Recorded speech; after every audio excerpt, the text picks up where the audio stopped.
primeras semanas de 1942, mientras la batalla se libraba en Europa Occidental y el norte de África, la amenaza japonesa de invadir Malasia y Singapur se hizo realidad.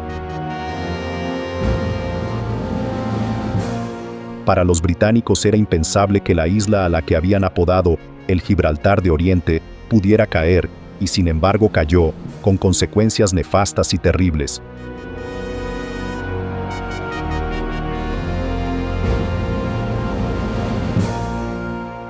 80.000 prisioneros de guerra fueron capturados en Singapur y otros 50.000 en Malasia.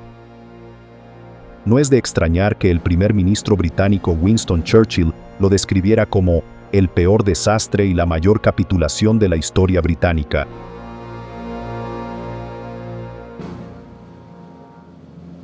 Pero antes de que se desarrollaran los acontecimientos de 1942, los japoneses tuvieron que neutralizar la posibilidad de una intervención estadounidense. Estaban sedientos de recursos, no tenían fuentes de petróleo dignas de mención y habían perdido un devastador 93% de su suministro después de que el presidente estadounidense Franklin D. Roosevelt ordenara un embargo en julio de 1941.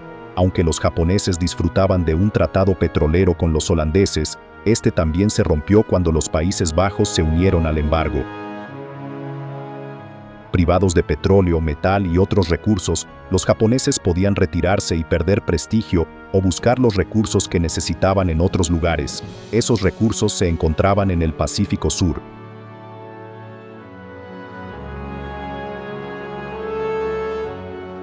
La flota del Pacífico de los Estados Unidos era la única fuerza capaz de desafiar a la armada japonesa. Los estadounidenses tenían bases en Filipinas que podían amenazar las líneas de comunicación entre las islas japonesas y las Indias Orientales. Todos los petroleros que se dirigían a Japón tenían que pasar por Luzón, controlada por los estadounidenses. El 7 de diciembre de 1941, la Fuerza Aérea Imperial Japonesa destruyó gran parte de la flota y la Fuerza Aérea estadounidenses estacionadas en Pearl Harbor.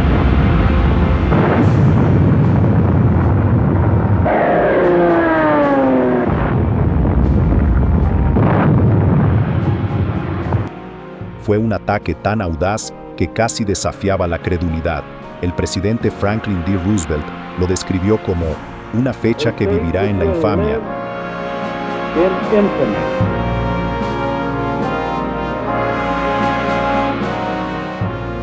Estados Unidos ya no podía mantener una postura aislacionista. La guerra ya no podía considerarse un conflicto puramente europeo. El 8 de diciembre, el Congreso de los Estados Unidos votó que existía un estado de guerra entre los Estados Unidos y Japón. El 11 de diciembre, los países del eje, Alemania e Italia, declararon la guerra a los Estados Unidos. El Congreso reconoció inmediatamente la existencia de un estado de guerra con Alemania e Italia. Estados Unidos estaba ahora en guerra en todos los frentes. El conflicto en el Pacífico y la guerra en Europa tenían causas diferentes.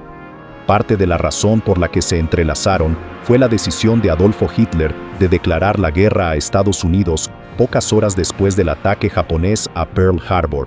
Sin embargo, los japoneses no le habían pedido ayuda, y aunque lo hubieran hecho, él no tenía nada que ofrecerles. Había quienes en Estados Unidos no veían con buenos ojos la perspectiva de luchar en el Pacífico y en Europa, pero la decisión de Hitler de declarar la guerra significaba que las dos mayores potencias militares e industriales del mundo, Estados Unidos y Rusia, se alineaban ahora contra él.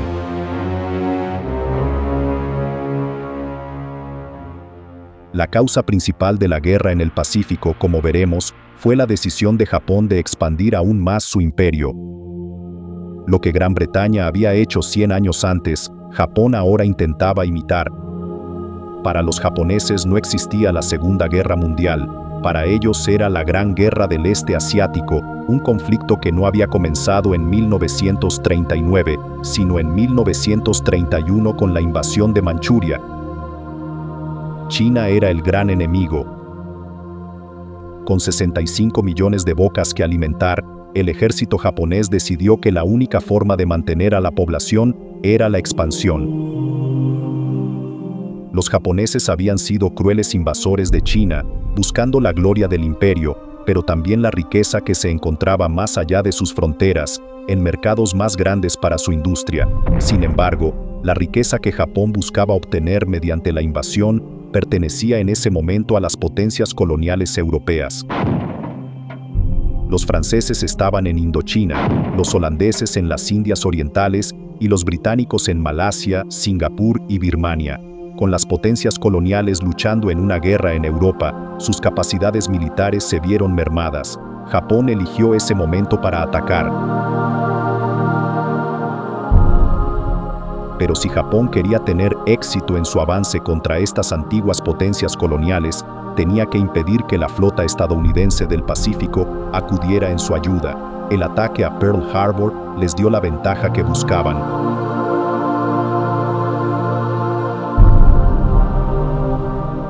Japón golpeó con fuerza y rapidez, atacando las posesiones estadounidenses en el Pacífico, Filipinas, la isla Wake y Guam. La isla Midway fue bombardeada por buques de guerra japoneses. Era un patrón que se repetiría una y otra vez. A continuación, avanzaron hacia el continente asiático. Hong Kong, lo que los japoneses llamaban la ciudadela del imperialismo británico en China, fue atacada por aire y por mar. Los aeródromos de Malasia sufrieron toda la fuerza de la Fuerza Aérea Imperial Japonesa. Singapur fue bombardeada.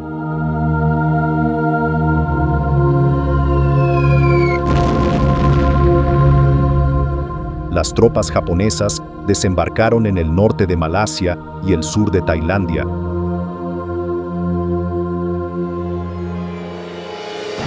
La principal base aérea estadounidense en Filipinas, Clark Field, fue atacada.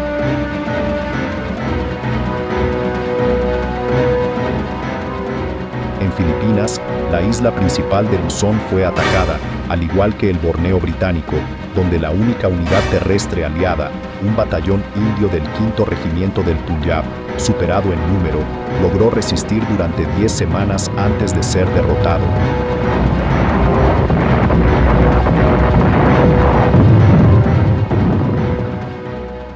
Tras una semana de combates, el día de Navidad de 1941, la guarnición británica de Hong Kong cayó. Había resistido más tiempo de lo que nadie esperaba. Aislada en el extremo sureste de China, Hong Kong se consideraba prescindible, pero 6.000 defensores habían resistido a 40.000 japoneses. El fin llegó cuando fueron tomados los embalses de la colonia. No quedaba más remedio que rendirse. La campaña japonesa en Birmania duró mucho más tiempo.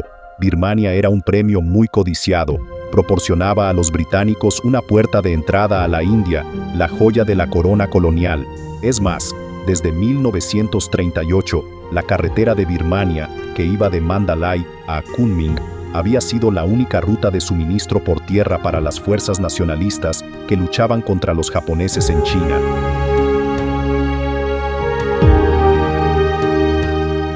Dado que los estadounidenses creían erróneamente que China contribuiría con una poderosa fuerza para ayudar a derrotar a Japón, era esencial que la carretera permaneciera abierta y que China siguiera recibiendo suministros. Cuando China se unió a los aliados y declaró la guerra a Alemania, Italia y Japón, el general estadounidense Joseph Stilwell, conocido como Vinegar Joe, se unió al líder nacionalista chino Chiang Kai-shek como su jefe de Estado Mayor. Aunque lograron repeler un ataque japonés en China el 15 de enero, su éxito fue efímero. Los japoneses ya estaban en Birmania y no dejaron que la densa selva obstaculizara sus ambiciones. Cuando las carreteras estaban bloqueadas, simplemente se adentraban en la espesura.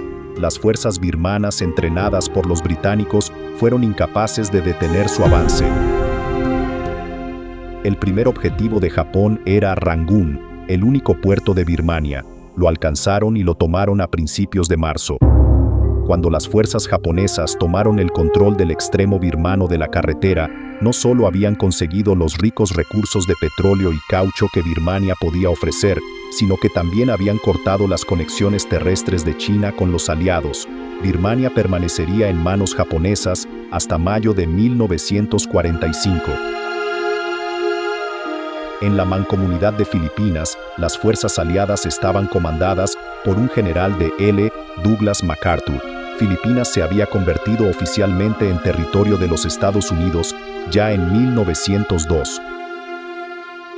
En los meses previos a la guerra, los días transcurrían lánguidamente, dedicados a ceremonias, inspecciones y entrenamientos. Los oficiales y sus esposas ocupaban las tardes y los fines de semana con eventos sociales y partidas de golf, mientras que los soldados disfrutaban de los placeres que ofrecían los bares de Manila. Defender las miles de islas que componían Filipinas era una pesadilla. Se encontraban a 8.000 millas de la costa oeste de Estados Unidos, pero a solo 200 millas de Formosa, controlada por los japoneses. Para defenderlas, el general MacArthur contaba con el equivalente a 2 divisiones de tropas regulares, 16.000 soldados estadounidenses y 12.000 exploradores filipinos. Podía recurrir a miles de milicianos filipinos adicionales, pero estos no estaban entrenados y estaban mal equipados. Difícilmente una fuerza lo suficientemente fuerte como para hacer frente al poderío del ejército imperial japonés. Los estrategas estadounidenses habían elaborado 2 planes para contrarrestar una posible agresión japonesa, uno para la Armada y otro para el ejército. La Armada planeaba luchar en el Pacífico Central para librar una batalla decisiva y culminante con la flota japonesa.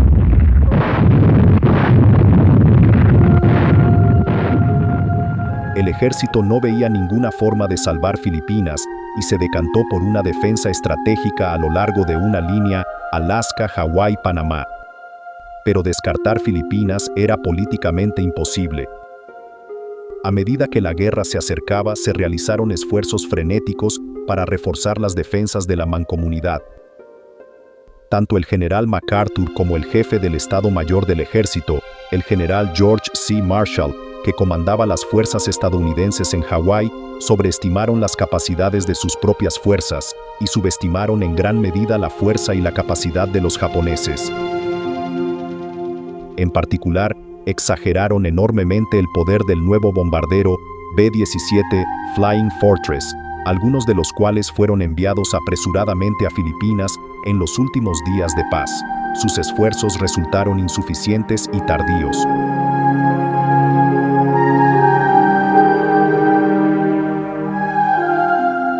Con la flota estadounidense del Pacífico paralizada en Pearl Harbor, la Fuerza Aérea Imperial Japonesa centró su atención en Filipinas y sorprendió a la Fuerza Aérea estadounidense en tierra.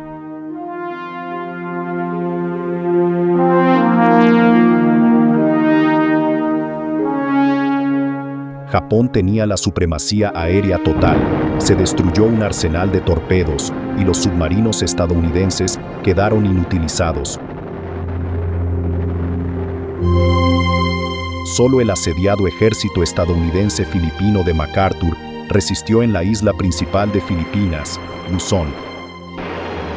El ejército japonés desembarcó en el norte el 22 de diciembre de 1941 y comenzó a avanzar hacia el sur, en dirección a Manila. Al principio, MacArthur se inclinaba por enfrentarse a los japoneses en las playas, pero sin fuerza aérea y solo con la pequeña flota asiática de la Armada, no estaba en condiciones de desafiar a Japón en el mar. Aunque los soldados regulares estadounidenses y los exploradores filipinos eran excelentes tropas, la realidad era que estaban en clara inferioridad numérica.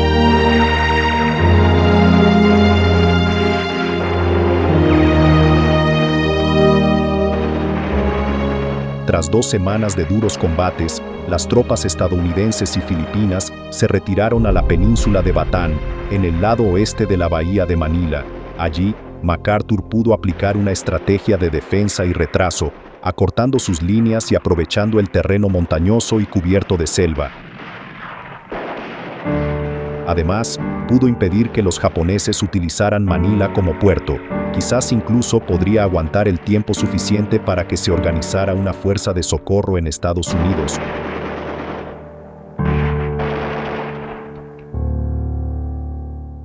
Pero los aliados no solo se enfrentaban a balas y proyectiles. Los japoneses lanzaron una guerra de propaganda en los cielos de Filipinas, lanzando miles de folletos sobre las tropas aliadas, insistiendo en que no tenían esperanza y presionándolas para que se rindieran. Pero no hubo capitulación. El 26 de diciembre de 1941, MacArthur declaró Manila ciudad abierta. No se lucharía por ella. El 2 de enero, Manila y la base naval estadounidense de Cavite fueron capturadas. MacArthur dirigió las operaciones desde su base en la fortaleza insular de Corregidor. Aunque la península de Bataan estaba bien fortificada, estaba terriblemente superpoblada, 106,000 soldados y civiles.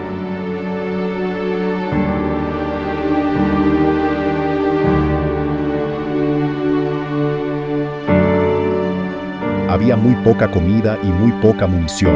La enfermedad y la desnutrición se apoderaron de ellos. Las fuerzas estadounidenses y filipinas, devastadas por la disentería y la malaria, continuaron luchando, pero las enfermedades y la falta de sustento adecuado se cobraron más vidas que el enemigo.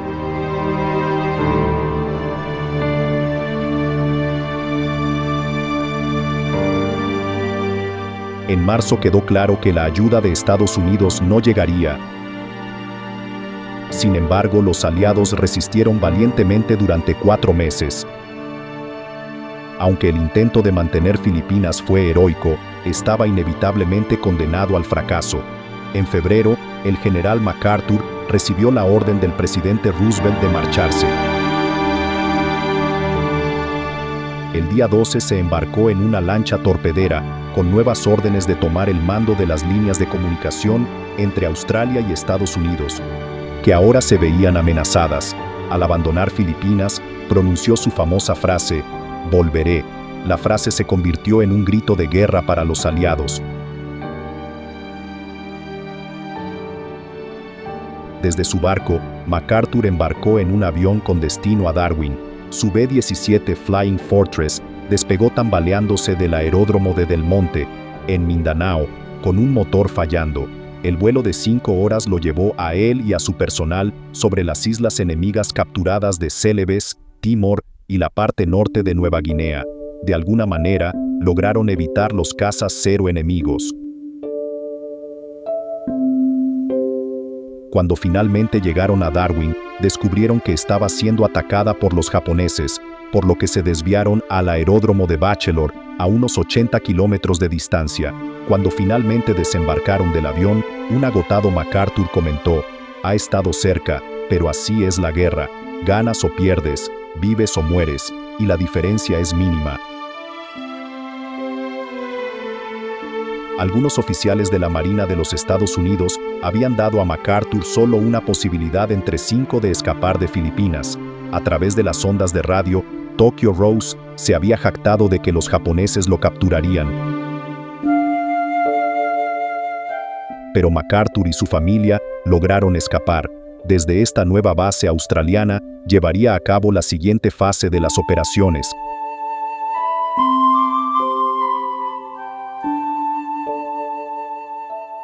Pasarían más de 2 años antes de que pudiera cumplir su promesa. En octubre de 1944, regresó a Filipinas al frente de la Fuerza de Invasión estadounidense.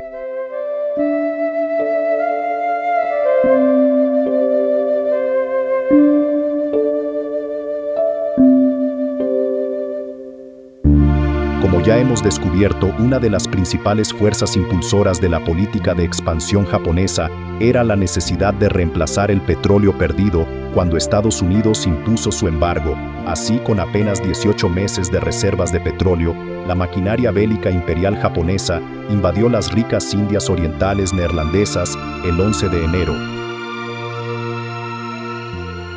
Se había formado una fuerza conjunta estadounidense, británica, holandesa y australiana, bajo el mando del general Wavell, para proteger la cadena de islas que comienza en el noroeste, con Sumatra, y continúa hacia el sur y el este a través de Java, Bali, Flores y Timor, esta última a solo 400 millas de la costa de Darwin, Australia. Cuando el general Wavell asumió el mando, las perspectivas no eran buenas. Las fuerzas holandesas estaban dispersas por las islas en pequeñas guarniciones, el apoyo aéreo era escaso, no había portaaviones que proporcionaran peso naval. Los japoneses atacaron el sur de Sumatra con 700 paracaidistas el 13 de febrero. La amenaza para Java era inminente. Por orden de Churchill, el general Wavell partió hacia la India. Esto dejó a las fuerzas holandesas bajo el mando del almirante Helfrich, 3 batallones australianos, un escuadrón de tanques británicos y 5 escuadrones de la RAF juntos. Se enfrentaron a los japoneses en lo que se conoció como la Batalla del Mar de Java. Fue una acción valiente, pero los japoneses no se detuvieron. Cuando las fuerzas de invasión japonesas llegaron a tierra, la armada aliada en Java había dejado de existir. Sin cobertura aérea ni apoyo naval, la resistencia en tierra fue breve. El almirante Helfrich se rindió el 8 de marzo. Mientras tanto, las fuerzas imperiales japonesas avanzaban por las selvas de Malasia hacia el premio que era Singapur. Los británicos llevaban allí desde 1819, cuando Sir Thomas Stamford Bingley Raffles fundó un puesto comercial. Pronto se convirtió en un importante puesto avanzado británico, y el rápido crecimiento de Singapur y su importancia para la Compañía Británica de las Indias Orientales aseguraron la permanencia de los británicos en la zona. En 1824, el estatus de Singapur como posesión británica se consolidó en un tratado anglo-holandés que dividía el archipiélago malayo entre las dos potencias coloniales. Los británicos controlaban la zona norte del estrecho de Malaca, incluyendo Penang, Malaca y Singapur, mientras que la zona sur del estrecho se asignaba a los holandeses. Gran Bretaña también tenía intereses en Malasia, al norte de la isla de Singapur. Se había convertido en una importante fuente de caucho y estaño. En 1910, se estableció el modelo de dominio británico en las tierras malayas. Los asentamientos del estrecho eran una colonia de la corona, gobernada por un gobernador bajo la supervisión de la oficina colonial en Londres. Su población podía ser en un 50% china, pero todos los residentes, independientemente de su raza o credo, eran súbditos británicos, súbditos que ahora se enfrentaban a una fuerza de invasión japonesa. En 1940, como Primer Lord del Almirantazgo, Winston Churchill había sido responsable de las defensas de Singapur. Estaba convencido de que, si la isla era atacada, sería por mar. Informó a sus colegas del gabinete de que Singapur es una fortaleza armada con 5 cañones de 15 pulgadas y guarnecida por 20.000 hombres. Solo podría ser tomada tras un asedio por un ejército de al menos 50.000 hombres. Además, señaló que Singapur estaba tan lejos de Japón como Nueva York de Southampton. Consideraba imposible mantener hombres y municiones a tanta distancia. Tampoco consideraba plausible en ese momento que los japoneses, a quienes describía como un pueblo prudente, se extendieran más allá del Mar Amarillo y China, donde ya estaban ocupados. Sin duda, no se embarcarían en una empresa tan descabellada tan lejos de casa. Churchill se equivocó. Envió 2 acorazados, el HMS Príncipe de Gales y el HMS Repulse. El HMS Prince of Wales era un acorazado de la clase King George. El Prince of Wales tuvo una carrera breve pero activa, ya que ayudó a detener al Bismarck y llevó a Churchill a la conferencia de Terranova.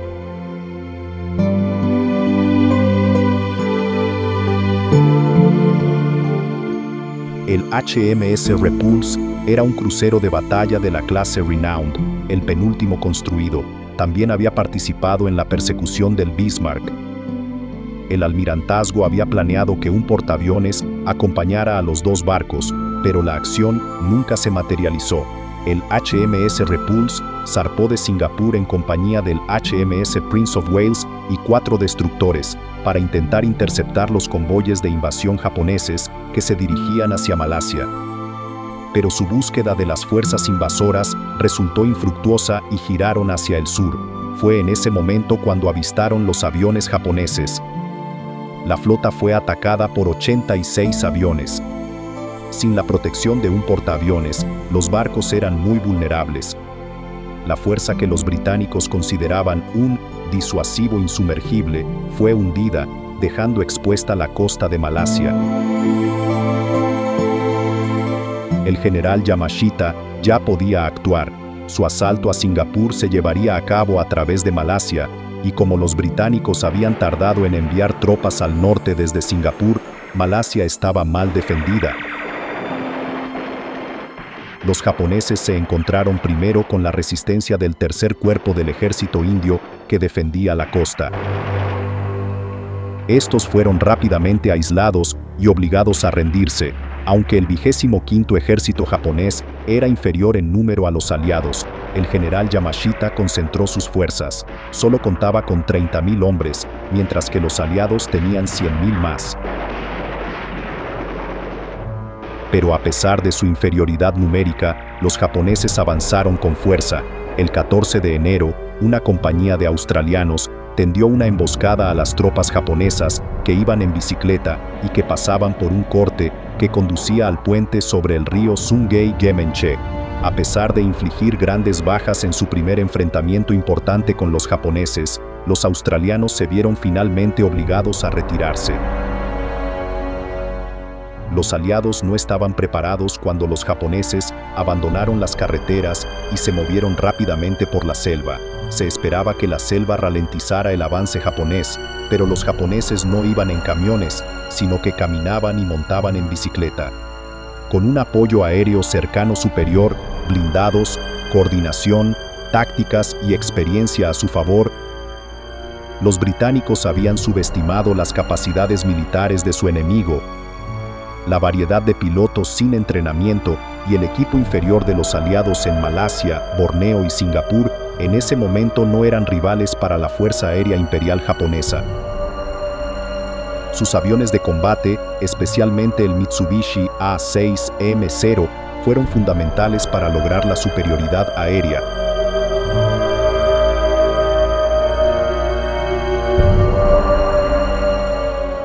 Mientras continuaban los combates en Malasia, los japoneses proseguían con el bombardeo estratégico de Singapur. Los británicos hicieron todo lo posible por mantener a raya a los bombarderos con fuego antiaéreo mientras tuvieron munición disponible. Las autoridades comenzaron la evacuación de mujeres y niños. Algunos nunca volverían a ver a sus padres y maridos. Ante la inminencia de la derrota, todos los barcos disponibles se llenaron apresuradamente con civiles que huían. El Empire Star, diseñado para transportar a un pequeño número de pasajeros, se llenó con 2.000 refugiados. Pero la coordinación se rompió y la evacuación se volvió caótica. Los aviones enemigos atacaron los barcos que huían y miles de civiles se ahogaron. Otros sobrevivieron al ahogamiento, solo para ser asesinados por las tropas japonesas mientras luchaban por llegar a la costa de la isla de Bangka. Con el avance japonés sobre Singapur, dediquemos un momento a repasar los acontecimientos que se desarrollaban en Europa. Desde que Hitler llegó al poder en 1933, comenzó a aprobar las leyes de Nuremberg, que despojaban a los judíos de sus derechos y ciudadanía. No ocultaba su antipatía hacia los judíos y hablaba a menudo de su expulsión por cualquier medio. En 1941 se construyeron los primeros campos de exterminio: Belzec, Sobibor, Treblinka, Chelmno, Majdanek y por último Auschwitz-Birkenau. El 20 de enero de 1942 se celebró la conferencia de Wannsee en la Villa Wannsee, en Berlín, una reunión para discutir los aspectos prácticos del asesinato en masa. Aunque nunca se ha encontrado ninguna orden que vincule directamente a Adolfo Hitler con el exterminio de los judíos, Rudolf Hess, comandante del campo de Auschwitz, y Adolf Eichmann, descrito como el arquitecto del Holocausto, afirmaron que dicha orden existía a principios del verano de 1941. En su diario, Joseph Goebbels, ministro de propaganda del Reich de Hitler, anotó: en cuanto a la cuestión judía, el Führer está decidido a acabar con ella. Ahora ha llegado la guerra mundial. La destrucción de los judíos debe ser su consecuencia necesaria. No podemos ser sentimentales al respecto. No nos corresponde sentir simpatía por los judíos. En Wannsee se trazaron los planes para la solución final. El exterminio masivo de los judíos comenzó poco después. Pero la maquinaria bélica nazi pronto tendría que enfrentarse a una fuerza aliada ampliada. Los estadounidenses ya estaban luchando contra los japoneses en el Pacífico y ahora estaban a punto de entrar en la contienda en Europa, con unos 4.000 soldados desembarcando en Irlanda del Norte. Estas fueron las primeras tropas estadounidenses en pisar suelo europeo desde que las tropas expedicionarias estadounidenses se marcharon al final de la Gran Guerra. Fueron recibidas por Sir Archibald Sinclair, secretario de Estado para la Aeronáutica, con las siguientes palabras: su llegada a salvo aquí marca una nueva etapa en la guerra mundial. Es un presagio sombrío para el señor Hitler. Tampoco se le escapará su importancia al general Toho. En realidad, el despliegue de tropas estadounidenses en Gran Bretaña se había estado planificando desde abril de 1941, 8 meses antes del ataque a Pearl Harbor. Los contratistas estadounidenses ya habían estado trabajando duro para construir bases para los 87.000 estadounidenses que el Departamento de Guerra de los Estados Unidos tenía previsto enviar. A los soldados estadounidenses les costó acostumbrarse a la vida en Gran Bretaña. Para empezar, conducían por el lado contrario de la carretera, y los programas de radio de la BBC no eran exactamente lo que estaban acostumbrados a escuchar. El Departamento de Guerra de los Estados Unidos distribuyó un manual titulado Instrucciones para los militares estadounidenses en Gran Bretaña, con el fin de informarles sobre las peculiaridades de los británicos, su país y sus costumbres. La guía tenía por objeto aliviar el choque cultural de los soldados que viajaban por primera vez a Gran Bretaña, o de hecho, al extranjero. En un pasaje se leía: los británicos no saben preparar una buena taza de café, vosotros no sabéis preparar una buena taza de té, es un intercambio justo. Había explicaciones de todo lo que los soldados podían encontrarse, desde pesos y medidas hasta dinero, racionamiento y deportes. Puede que el béisbol fuera el pasatiempo nacional en Estados Unidos, pero en Gran Bretaña el cricket era el deporte del verano. Para algunos estadounidenses, los matices del juego eran demasiado emocionantes.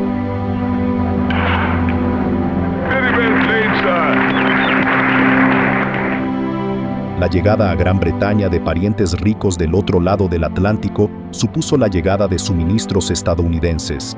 De repente a los británicos, especialmente a las mujeres jóvenes, se les ofrecían productos que habían estado racionados desde 1940, mantequilla y bacon, azúcar, mermelada y huevos.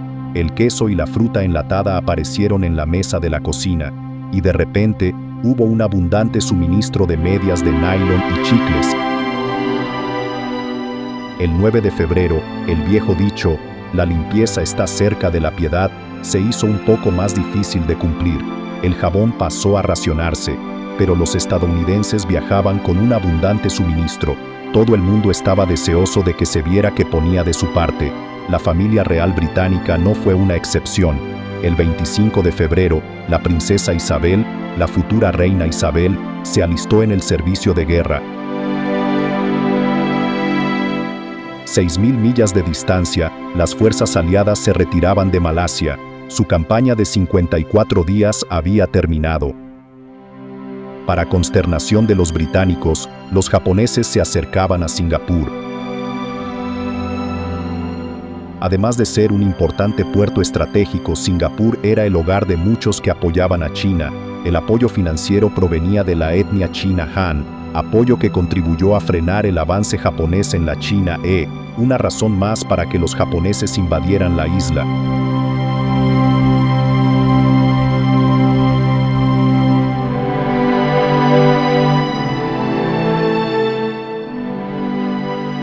Los aliados resistieron, enfrentándose a un decidido ataque japonés. Para el general Yamashita fue un momento de nerviosismo, como recordaría más tarde. Mi ataque a Singapur fue un farol que funcionó. Tenía 30.000 hombres y me superaban en número más de 3-1. Sabía que si tenía que luchar durante mucho tiempo por Singapur, sería derrotado. Por eso la rendición tenía que ser inmediata. Estaba muy asustado todo el tiempo por si los británicos descubrían nuestra inferioridad numérica y nuestra falta de suministros y me obligaban a librar una desastrosa batalla callejera.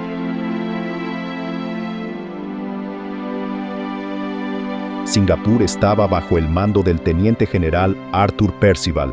Tenía a su disposición aproximadamente 100.000 militares de Australia, Gran Bretaña y la India, así como soldados reclutados en Malasia y Singapur. Prepararon su defensa.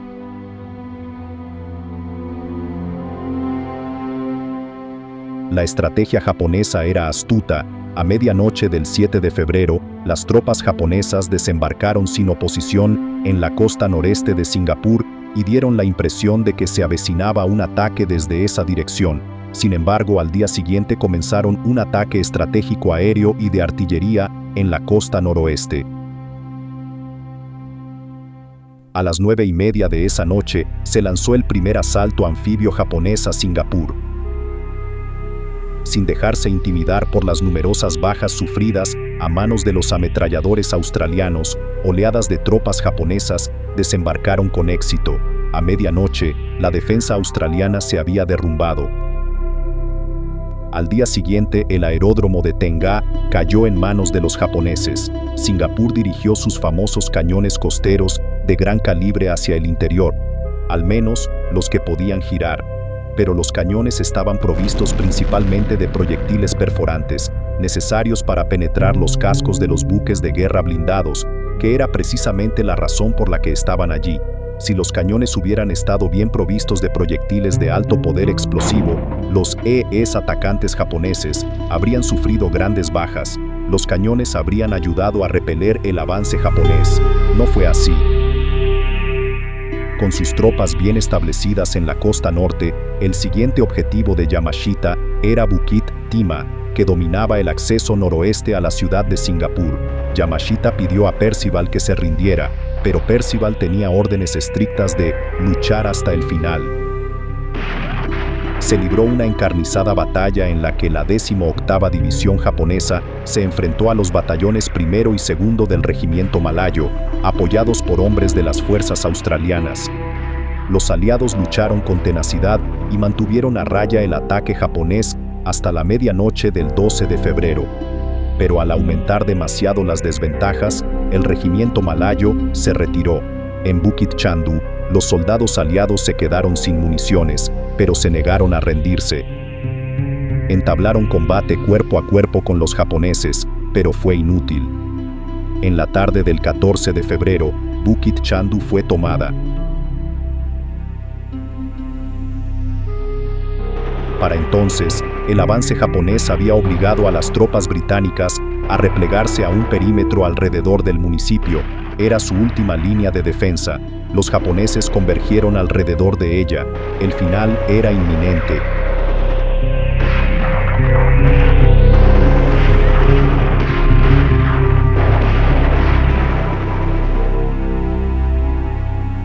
El suministro de agua había descendido a un nivel crítico y los víveres, incluidos los alimentos, el combustible y las municiones, también se estaban agotando. Estas razones, junto con el aumento de las bajas civiles, llevaron a Percival a tomar la trascendental decisión de rendirse.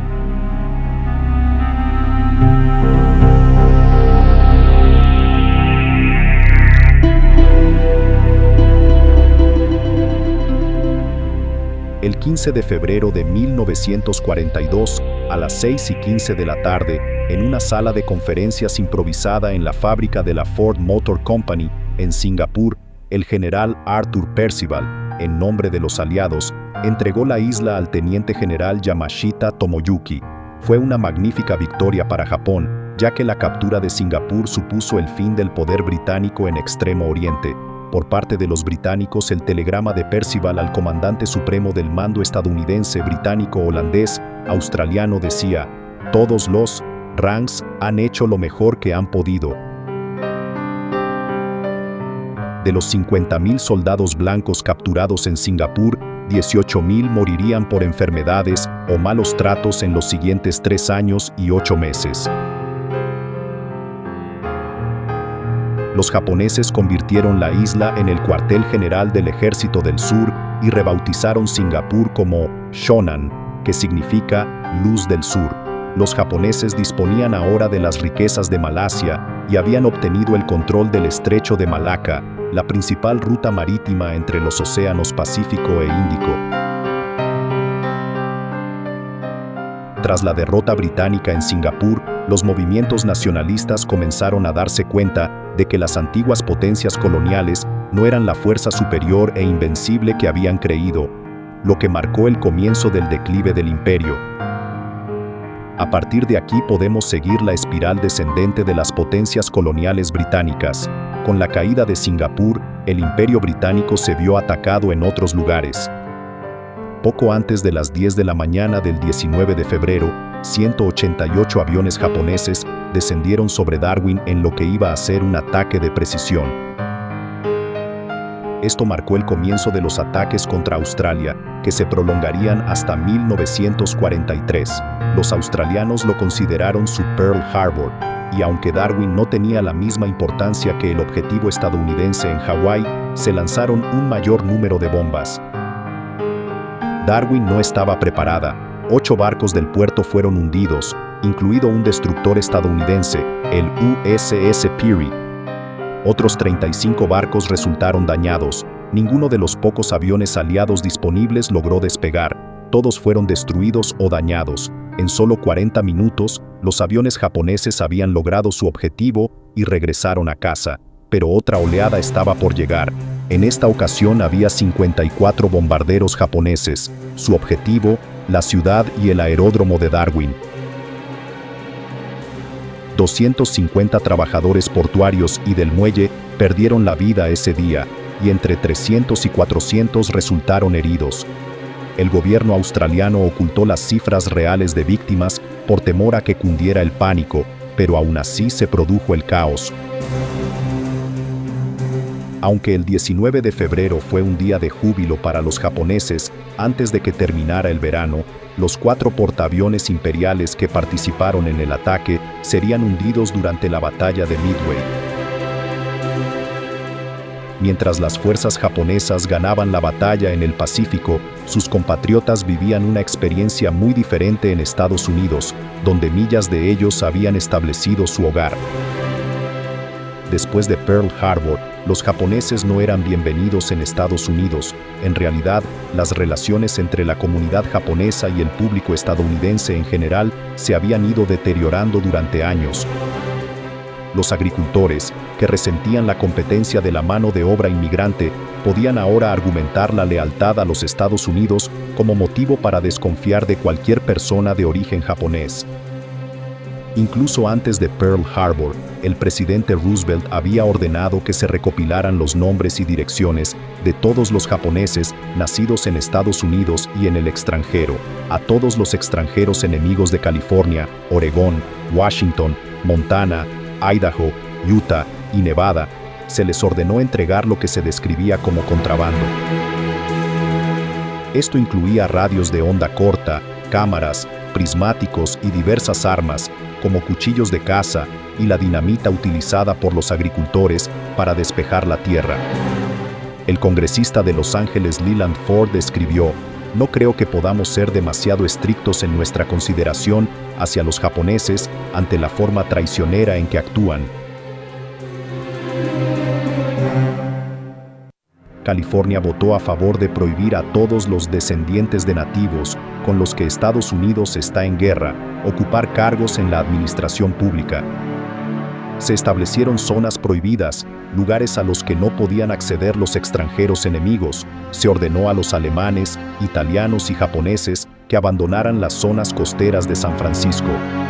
Pronto cualquier persona designada como extranjero indeseable fue trasladada de las zonas costeras de los Estados Unidos. El fiscal general de California, Earl Warren, calificó a los japoneses de California como el talón de Aquiles de todo el esfuerzo de defensa civil y advirtió, a menos que se haga algo, puede producirse una repetición de Pearl.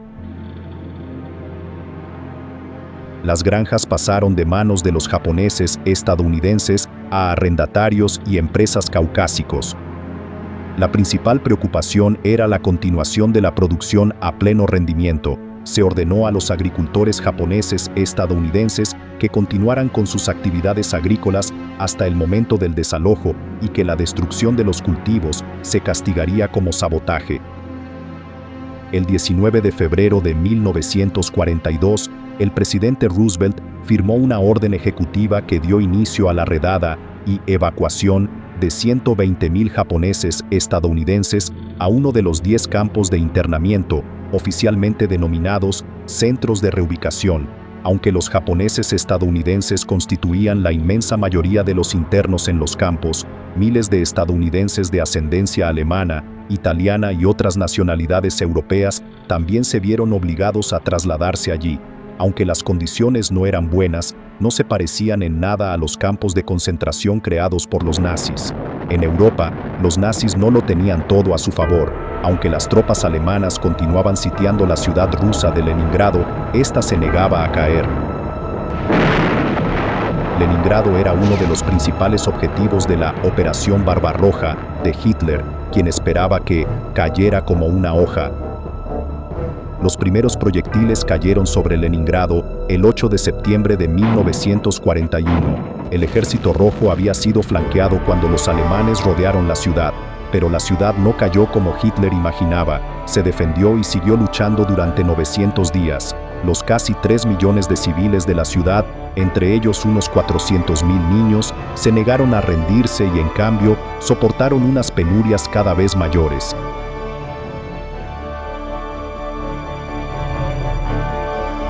En enero y febrero, Leningrado se sumió en un invierno extremadamente frío. La falta de combustible supuso la prohibición del uso de la electricidad en los hogares, ya que se dio prioridad a la industria y al ejército. Era imposible conseguir queroseno para las lámparas de aceite. La madera se convirtió en la principal fuente de calor en los hogares, y en la mayoría de ellos se quemaban muebles y tablas del suelo. Simplemente no había alimentos disponibles para combatir el frío. Si se podía conseguir pan, la gente tenía que hacer cola en el frío glacial con la esperanza de que quedara algo cuando llegaran al principio de la cola. Durante enero y febrero, 200,000 personas murieron de frío y hambre. A pesar de estas trágicas pérdidas y de las condiciones inhumanas, las industrias bélicas de la ciudad siguieron funcionando. Sin calefacción, sin suministro de agua, casi sin electricidad y con muy poco que comer, la ciudad seguía negándose a sucumbir a los nazis. Los alemanes estaban descubriendo que sus enemigos aún tenían mucha fuerza para luchar, y mientras los rusos resistían a Hitler, Winston Churchill tramaba la siguiente fase de la guerra contra él. En los pasillos del poder, las palabras del primer ministro británico resonaban con fuerza en los oídos de sus estrategas militares. La Armada puede hacernos perder la guerra, dijo, pero solo la RAF puede ganarla. Nuestro esfuerzo supremo debe ser conseguir un dominio abrumador del aire. Los cazas son nuestra salvación, pero solo los bombarderos proporcionan los medios para la victoria.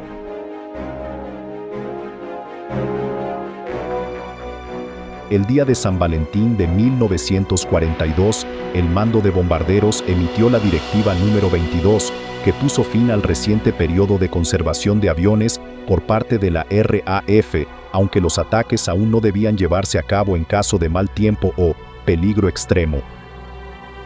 Con la entrada en servicio del nuevo bombardero Lancaster, equipado con un nuevo dispositivo de navegación llamado GEE, el mando de bombarderos esperaba que la localización de los objetivos resultara mucho más fácil. 9 días después, una de las figuras más influyentes de la Segunda Guerra Mundial asumió su nuevo mando. El mariscal del aire, Arthur Bomber Harris, fue nombrado comandante en jefe del mando de bombarderos. Harris tenía fama de ser un personaje decidido y enérgico. Harris estaba totalmente convencido de que el bombardeo de Alemania podía doblegar a los nazis y asestar un golpe decisivo para ganar la guerra. A principios de marzo, sus bombarderos atacaron la planta de Renault, controlada por los nazis, en el suburbio parisino de Billancourt. Las instalaciones de producción sufrieron graves daños, aunque muchos trabajadores franceses perdieron la vida. Sin embargo, este exitoso ataque supuso un impulso muy necesario para la moral de las tripulaciones de los bombarderos. Esa misma noche, el bombardero Lancaster hizo su debut operativo, lanzando minas frente al puerto francés de Brest.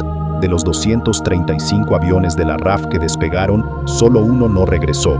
5 días después, la RAF llevó a cabo un ataque contra Essen, sede de una fábrica de Krupp. Krupp producía submarinos, tanques, artillería, cañones navales, municiones y otros armamentos para el ejército alemán. Aunque los resultados fueron decepcionantes, los bombarderos volvieron una y otra vez. No solo la fábrica era un objetivo, sino que, según la nueva directiva, también lo era la ciudad. Era el preludio de lo que estaba por venir. Bajo la nueva doctrina táctica del bombardeo de saturación de área, la RAF lanzó 234 aviones y un ataque incendiario masivo contra Lübeck, en el Báltico. Devastó la ciudad vieja. Hitler estaba tan indignado que ordenó a la Luftwaffe bombardear ciudades y pueblos históricos británicos en represalia. Pero Harris no vaciló en su creencia en su plan. A finales de mayo se enviarían 900 bombarderos para arrasar Colonia.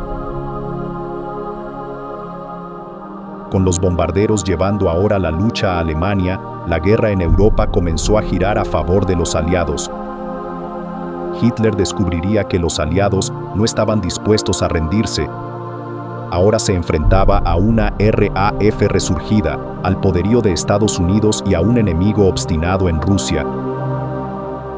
Aunque los aliados habían sufrido mucho a manos de los japoneses en el Pacífico, ya se estaban sentando las bases para una contraofensiva.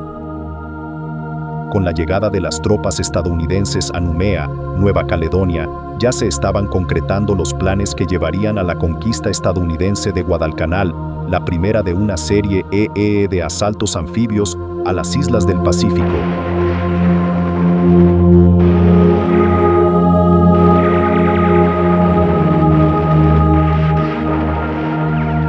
Con la batalla del Mar del Coral y la batalla de Midway en el horizonte, los japoneses pronto se darían cuenta de que la relativa facilidad con la que habían conseguido sus nuevas posesiones llegaría a su fin. Los aliados estaban contraatacando.